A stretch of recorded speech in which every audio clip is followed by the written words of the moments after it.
Okay, so we are back and we're going to be looking at Carthage being razed as we go to North Africa and so on and so forth.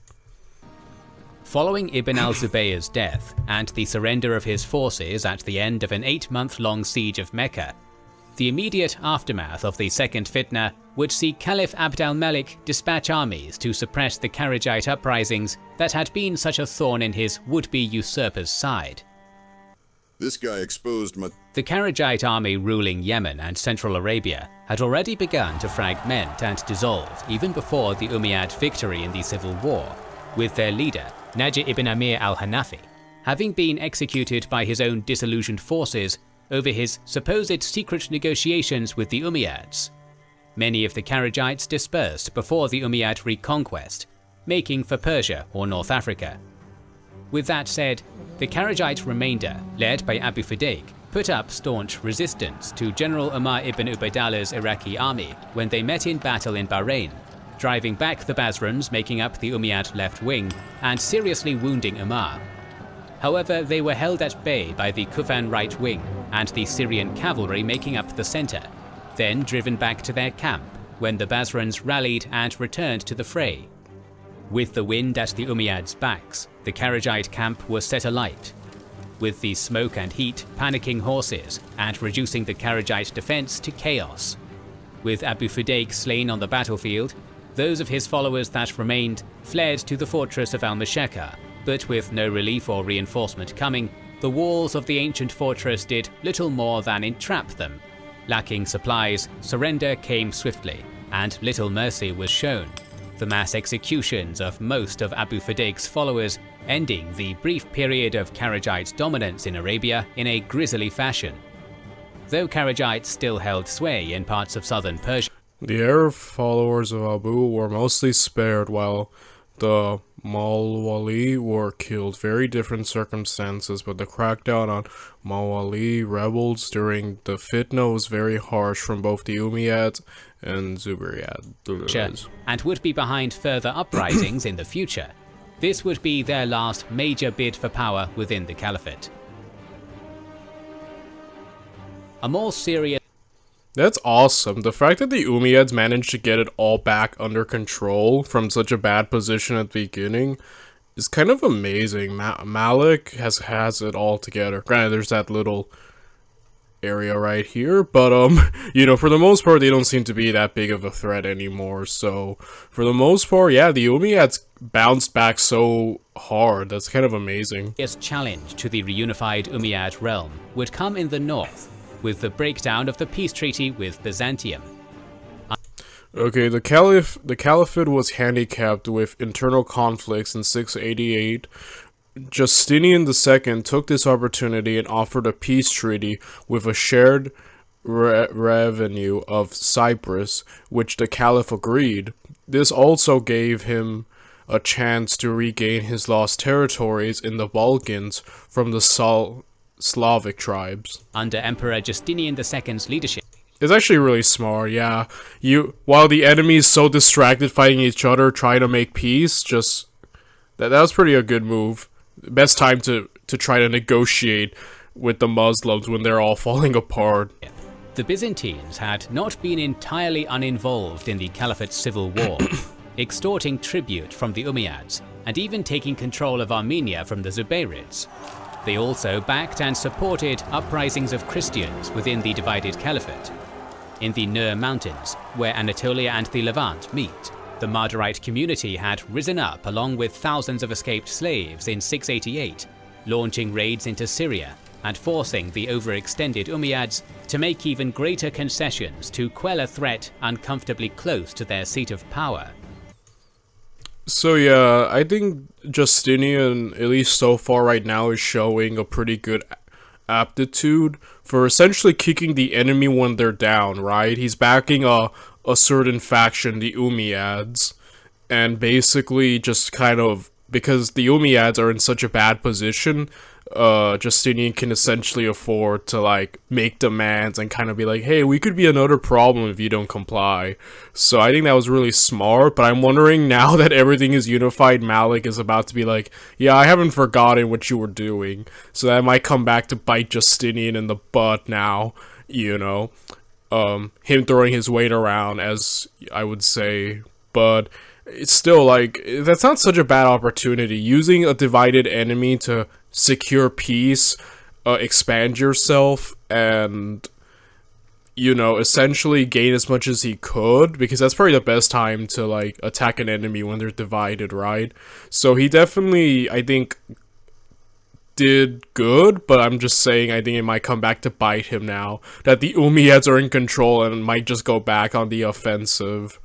So, yeah. Though no major battles were fought, and it is unlikely this Byzantine involvement greatly impacted the civil war's course, Justinian II was able to secure a great deal of tribute, and, more importantly, the Mardarites themselves, who were relocated to regions of southern Anatolia left depopulated by Arab raiding to help rebuild the Byzantine power base. However, while the relocation of the Mardarites was a major economic boon for the flagging Byzantine Empire, it also removed an obstacle from the path of a renewed caliphate offensive after the civil war's end. Surprisingly, despite the favourable terms of the 689 treaty, it was Justinian that broke it and made the first move, attempting to regain full control of Cyprus and its revenues after decades of shared ownership. This action could be seen as a defensively— Was with Cyprus always being divided. But yeah, it seems like Justinian, like I said, so far I think he did pretty well for himself, securing peace, getting tribute, like that's smart. But also I think he might be biting a bit more than he can chew. Like there's kind of a point where you want to just kind of like, no one to call it quits, right? And it seems like he might be he's about to probably break that rule and try to gain more than he probably should be trying to gain. And I'm saying, like, again, if a united caliphate is again on the offensive against him, he might just turn all his fortune into like misfortune, right? Which would then, like I said, not be smart. Especially since the Umayyads won and that he managed to secure an alliance with them specifically. That's just a good like stroke of luck. But it seems like he's about to like ruin it for himself if he gets Malik to again be aggressive towards him. Minded preemptive strike, with Justinian expecting Abd al-Malik to break it as soon as his strength was replenished. Or Justinian may have simply underestimated the caliphate's strength, hoping to secure even greater concessions after a battlefield victory.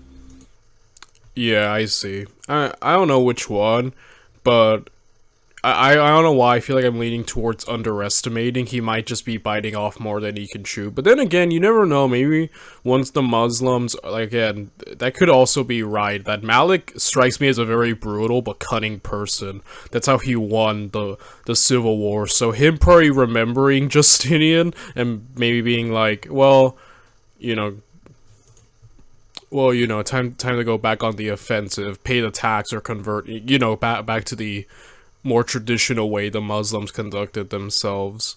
So again, either one is really plausible actually, you know, but either way, Justinian's breaking the peace. Either way, the renewal of hostilities quickly backfired for the Romans. Though precise dates are unclear, the later months of 692 saw two clashes take place. A smaller army of 4,000 invading Armenia. Armenia keeps going back to the Romans and getting reconquered under Uthman ibn al-Walid, and a push into Anatolia by the bulk of the remaining Umayyad armies under the Umayyad prince Muhammad ibn Marwan, a younger brother of the Caliph. Both of these clashes would end in Umayyad victory. The latter and larger battle would see Muhammad opposed by the Byzantine general Leontios and a sizable but irregular army. The bulk of the force was composed of Slavs, recently conquered and relocated by Justinian from Macedonia to Opsikion, with a sizable tribute of soldiers among the terms imposed by Justinian upon their defeat. The forced resettlement of these Slavs did little to encourage loyalty, however, and at Sebastopolis, their leader, Nebulos, spurred by generous bribes, defected to the caliphate with the majority of his soldiers. The battle that had initially seemed in Leontios' favor swiftly turned into a crushing defeat, and in short order undid the years of gains the Byzantines had made during the Caliphate's civil war. Interestingly, the greatest damage to the Byzantine Empire to come as a result of Sebastopolis was dealt not by Muhammad ibn Marwan, but by Leontios. After his defeat to Muhammad at the Cilician town of Sebastopolis, Leontios was imprisoned as punishment by Justinian, who also harshly punished the remaining loyal Slavic soldiers for the battlefield defection of their kin, selling many families into slavery.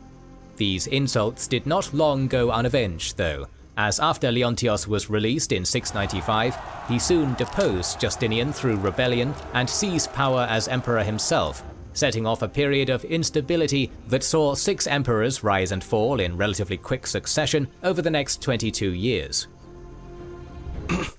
Yeah, so overall, Justinian II, he started off well, and then he quickly fell apart because I guess he was trying to do too much, and him trying to, once again, fight the Muslims kind of backfired, so he did well at first, securing the peace and getting tribute and all that, but he quickly kind of, it all backfired due to his errors in judgment and bad calls. So yeah, once again, Rome is falling apart. On the home front, Abd al-Malik worked aggressively to consolidate power in former rebel strongholds.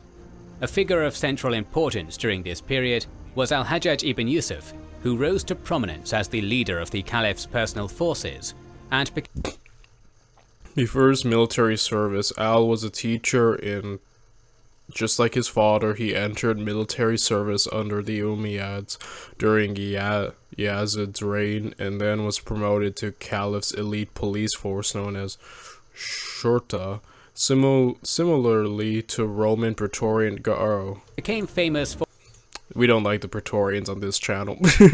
We don't like the Praetorians. his keen military mind.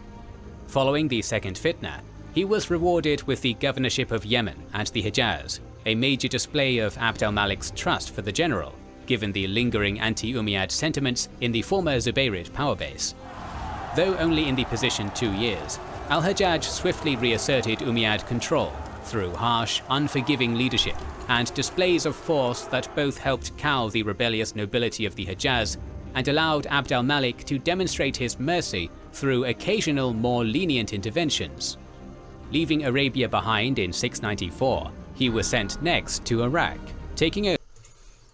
Bishr passed away from an illness and was buried in Bassar As governor of Basra and Kufa from the Umayyad prince Bashir ibn Marwan, and working to reassert control over a fractured and rebellious Persia, where he would soon find himself on the front lines of another rebellion.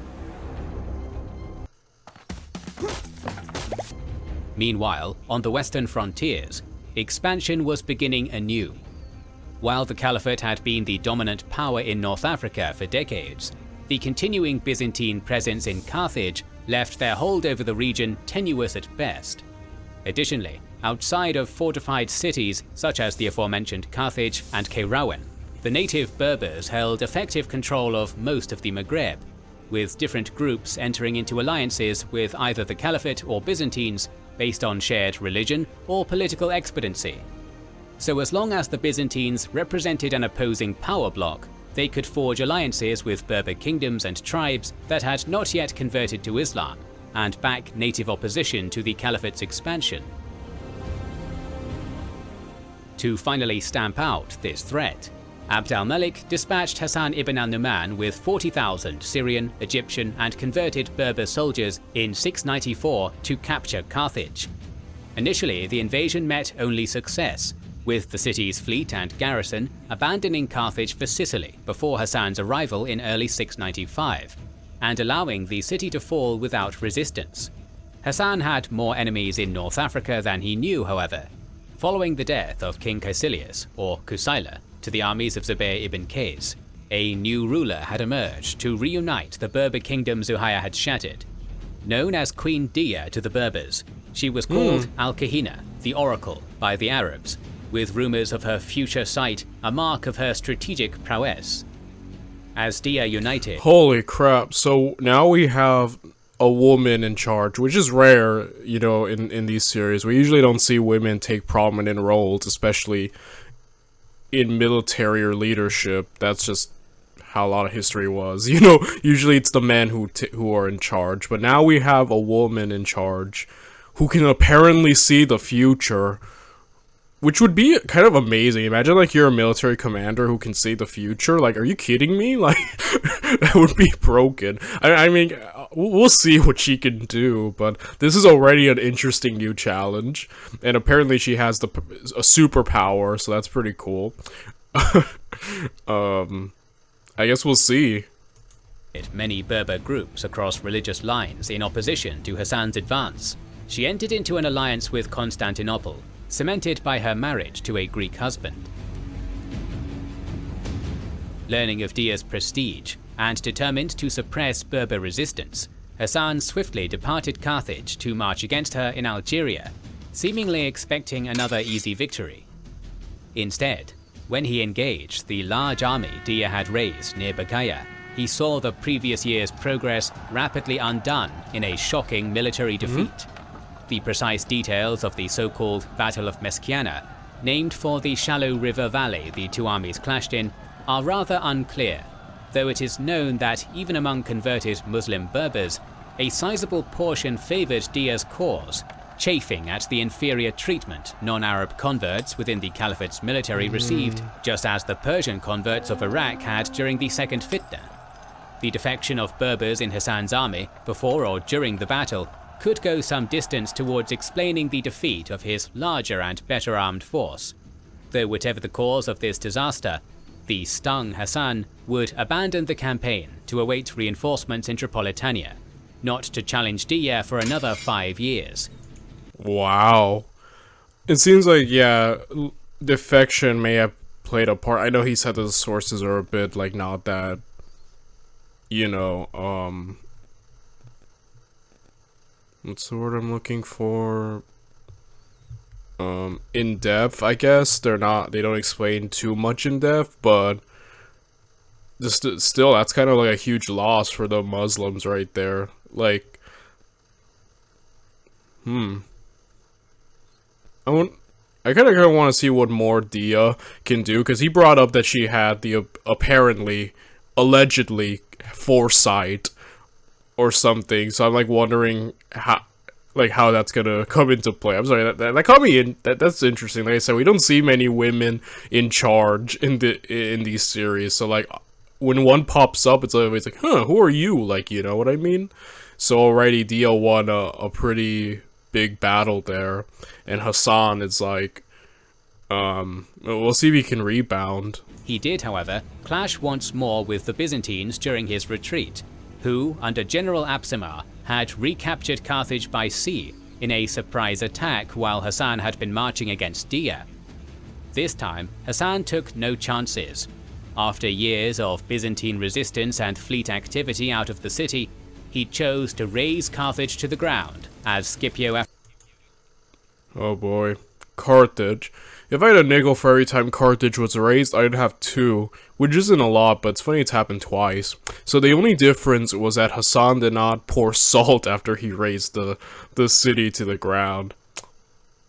Should have supported Hannibal Barca more, you idiots. I'm joking. I know that the Carthaginians of old are like extinct by this point, but I'm still angry at them for not supporting Hannibal. You brought it on yourselves. Africanus the Younger had centuries prior, conclusively ending the Byzantine foothold in the Maghreb and stripping Dia of a crucial ally. For his part, rather than continue the resistance in North Africa, Absimar commandeered the Carthage fleet for a voyage to Constantinople, where he overthrew Emperor Leontios and seized the throne as the... Ironically, Emperor Leontinus' nose was also mutilated the same way he did to Justinian. Yeah, I know, they did that a lot. Mutilate nose, and also blinding was another aspect of overthrowing people. Especially like in the Middle Ages, so... Boy, like I said, the Romans have a funny way of just turning on each other. Like, it's a miracle they lasted as long as they did. the new Emperor Tiberius III, compounding the internal strife and instability that had already weakened the Byzantine resistance over the past years. Accompanying these temporary setbacks in the west, in the same year, Al sent an army led by Muhalab to pacify the Kharijites in southern Persia. was a new breakout of rebellion in the east. The Hephthalite-descended Zunbil Kingdom of Afghanistan was proving a formidable roadblock to Governor al-Hajjaj's expansion attempts, and the first campaign against them in 698 ended in utter failure when Ubaydallah ibn Abi Bakr's army was lured into the heart of the mountainous kingdom, cut off from retreat, and destroyed. The greatest threat to al-Hajjaj and the Umayyads would not come from the Zunbils, though, but from the general sent to lead the second invasion, Abd al-Rahman ibn Muhammad ibn al-Ash'ath. When he attacked the Zunbils in early 700, they fell back without battle, abandoning large swaths of their territory to the invaders. Fearing the same trap that had doomed Ubaydallah's army, al-Ash'ath opted not to push on into their mountainous heartland, planning to consolidate his conquests and continue cautiously expanding over the years to follow. But when al-Hajjaj learned of this, he accused Abd al-Rahman of cowardice, demanding he complete the conquest of the Zunbils before he or any of his men would be allowed home to Iraq. Here, the harshness he had so often shown while subduing the Hijaz would backfire.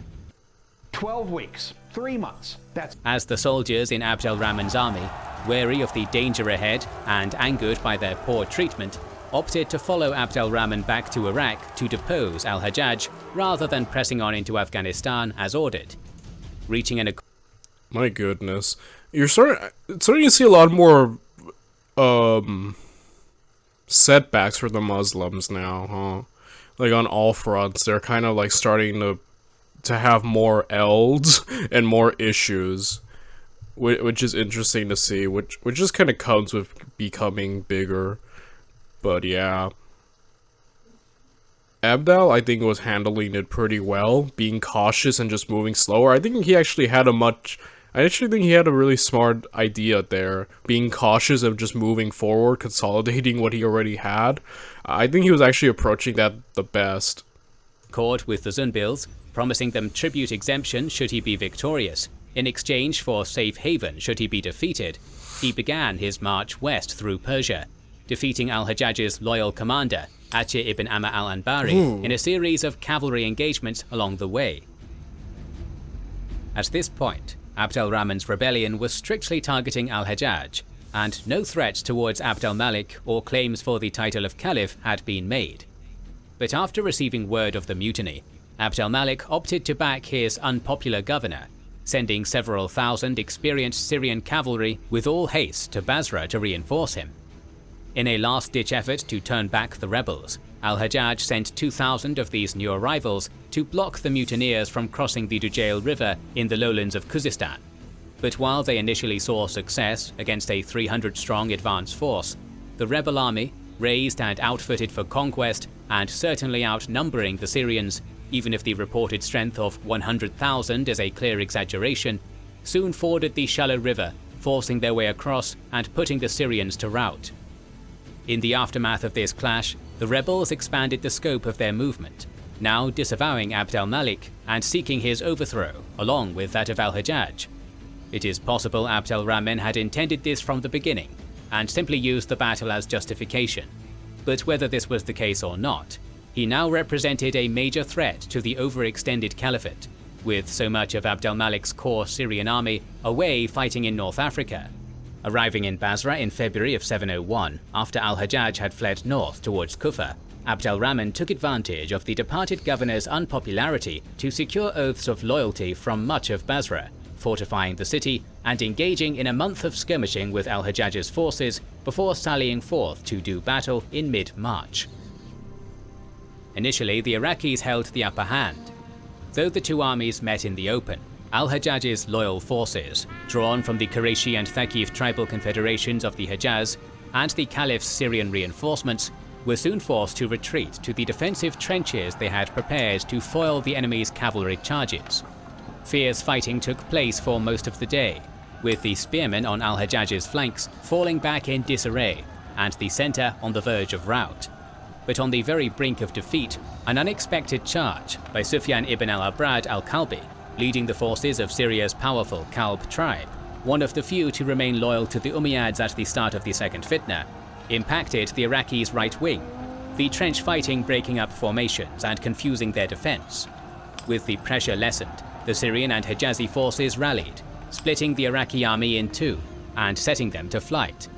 Abd al-Rahman immediately retreating north with the Kufan soldiers and most of his cavalry, while one of his lesser commanders, Ibn Abd al-Muttalib, led the Basran forces in a 3-day fighting retreat before finally escaping al-Hajjaj's pursuit and taking off after his departed general. But despite this defeat and al-Hajjaj's subsequent recapture of Basra, Abd al-Rahman's mutiny was still a major concern for Caliph Abd al-Malik, especially once the people of Kufa rose up to depose al-Hajjaj's loyal overseer, Ibn al-Hadrami, and offer Abd al-Rahman their support upon his arrival. A year later, when al-Hajjaj marched north again after pacifying Basra and receiving further Syrian reinforcements, he found a greatly bolstered rebel army awaiting him outside Kufa. With both forces now wary of a The battle was known as the Battle of the Monastery of Skulls, where the battle took place. That's such an epic title, but yeah, Ramen, I didn't expect this dude to become such a... Ramen, I'm hungry now, but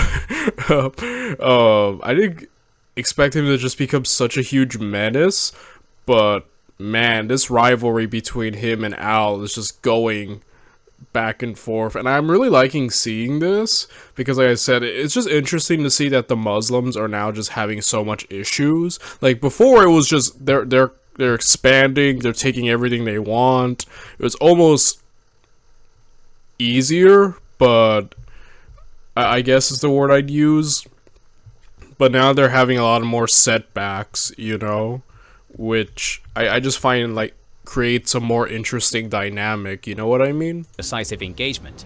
They each entrenched themselves on April 4th, 702, with weeks of low-intensity raiding and probing attacks following. This drawn-out exchange favored the Iraqis, who could easily resupply from Kufa, while al-Hajjaj's army struggled to feed itself in the unfriendly territory. And when word of the ongoing stalemate reached Abd al-Malik, he went as far as offering to remove al-Hajjaj in exchange for peace. Yet, surprisingly, Abd al-Rahman and his companions chose to refuse this offer, his army redoubling the pressure on al-Hajjaj's trenches. So Abdal kinda... He started this beef because of Al, and... But now that freaking Malik was willing to get rid of him, like, it's kind of shocking that he just said no. Like, what is his goal now? Like, just kill Al, and then what? Like... He doesn't seem to want to be caliph or rule it all, I guess, but... Or is he gonna splinter? Like, now it's like, what's the goal? I guess he just really wants to kill Al, if anything. With daily attacks. This back and forth skirmishing between the trenches continued until mid-July, though the morale of the rebels began to flag after the death of their cavalry commander, Jabala ibn Zayd. With no quick victory in sight, some of Abd al-Rahman's commanders began to question the wisdom of refusing the Caliph's peace offering, with some possibly reaching out in secret to the Umayyads in hopes of receiving pardons for their defection.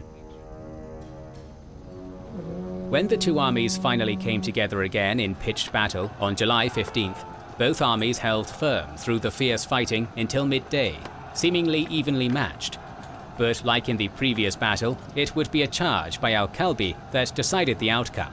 Rushing out with his cavalry from behind the Syrian right wing, he attacked the Iraqi left wing under the command of al-Abrad ibn Qurra, a leader normally noted for his bravery. Here, however, Ibn Qurra fell back in retreat almost immediately, leading to unconfirmed accusations in some accounts that his desertion had been negotiated with the Umayyads before the battle. With the collapse of the left wing, many in the rebel center began to flee as well, despite Abd al-Rahman's best efforts to rally a defense.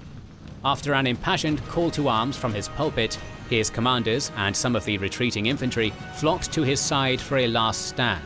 But with the tide of battle now firmly in their favor, The Umayyads simply showered him and his defenders with arrows rather than charge the well-defended trenches. With his position besieged and the battle lost, Yeah, Abdal probably should have just accepted the peace offer to remove Al. Like, that's probably the best he could have gotten. Abd al-Rahman fled east to the safety of the Zunbils, marking the end of his attempt on the caliphate. With 19 hotel brands at IHG In the Maghreb, though seemingly unchallenged following her victory at Mesquiana, Dia unwittingly planted the seeds of her own downfall by embarking on a scorched earth campaign in the territory she had driven Hassan from. Likely viewing the caliphate's renewed invasion as simply ambitious raiding, she may have hoped to dissuade them from returning by stripping the border regions of plunder, or to demoralize them further after their defeat with a display of brutality. Unfortunately, this move would quickly backfire, for many under Dia's banner, especially those who lived in the affected lands or used them for grazing, were angered by the wasteful and self-destructive action, and without the immediate unifying threat of the caliphate, Dia's Berber kingdom began to fragment. As these events are filtered through the interpretations of non-Berber outsiders, it is even possible the fragmentation had begun earlier, and what Arab observers saw as a scorched earth campaign was in reality an attempt to stamp out brewing tribal rebellion. Thus, despite her massive victory in battle, Dia would never reach Kairouan as her predecessor Caecilius had, with her dominance of the Maghreb reduced to little more than her homeland in the Oris mountain highlands by the time Hassan returned with reinforcements in late 702. Dia mustered what loyal forces remained to her, picking an advantageous battleground to await Hassan's arrival, Tabaka, on the coast north of the modern Tunisian city of Yeah, I think this is where she falls, right? Unless she somehow pulls off a win here, but I don't know. Things already look bad for her side. If only she could have seen that coming with her superpower. I'm sorry.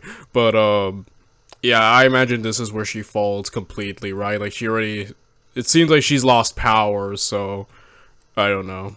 Jenduba, where the Oris Mountains and Mediterranean Sea formed a natural choke point. The choice of the battlefield was sound. The terrain would constrain and hamper the numerically superior Muslim army, while the presence of the Byzantine fleet at Sicily prevented Hassan from simply bypassing the choke point by sea. Nevertheless, when the battle was joined early in 703, Dia would see first her army and then her kingdom shatter, with no more Byzantine gold to sway tribes to her banner, and with her actions having alienated most of the lowlanders. Many of those who had fought with her at Mesquiana deserted her or chose to join Hassan, now that the caliphate was the only remaining power bloc in the region. Though she narrowly escaped the disastrous defeat, she was pursued into the Oris Mountains and slain soon after, ending the years of back-and-forth fighting to conquer the Maghreb. To aid in the rebuilding of the devastated region after Carthage's razing and Dia's scorched earth campaign, thousands of Coptic Christians were resettled from Egypt, taking up residence in newly founded Tunis to work in Hassan's new shipyards for the growing caliphate. In a cruel twist of irony though, Hassan would not get to enjoy the spoils of his great victory any longer than Dia had, as a dispute over jurisdiction with Abdulaziz ibn Marwan, governor of Egypt and brother to the caliph, ended with Hassan losing his hard-earned governorship and returning to Syria in disgrace and poverty scarcely a year later, while Abdulaziz expanded his own power on the back of Hassan's success by installing his loyal servant Musa ibn Nusayr in his place. It was Musa, not Hassan, who would push west to the Atlantic coast in the following few years, converting and assimilating most of the Berber tribes in his path, and waging war against those that refused, finally standing poised for the next great conquest of the ever-growing caliphate, Visigothic Spain. In the east, meanwhile, the unrest sparked by Abd al-Rahman's rebellion would continue for years, with his former companions splitting up and raising later uprisings in Sistan and Khorasan, even after the Zumbils caved to the caliphate's demands and executed him. Iraq and Persia would remain centers of anti-Umayyad discontent, and Afghanistan unconquered for the rest of the Umayyad era, with the same racial and sectarian tensions that had fueled first al-Muqta's and later Abd al-Rahman's rebellions, eventually leading to their downfall. So I'm gonna end the video right here, and tomorrow we'll continue more. But that was overall very... yeah, so much happened. I'm looking forward to seeing the push into Spain and just how close to Europe the Muslims got. So I'm actually really looking forward to that. And, yeah, I'll see you guys tomorrow.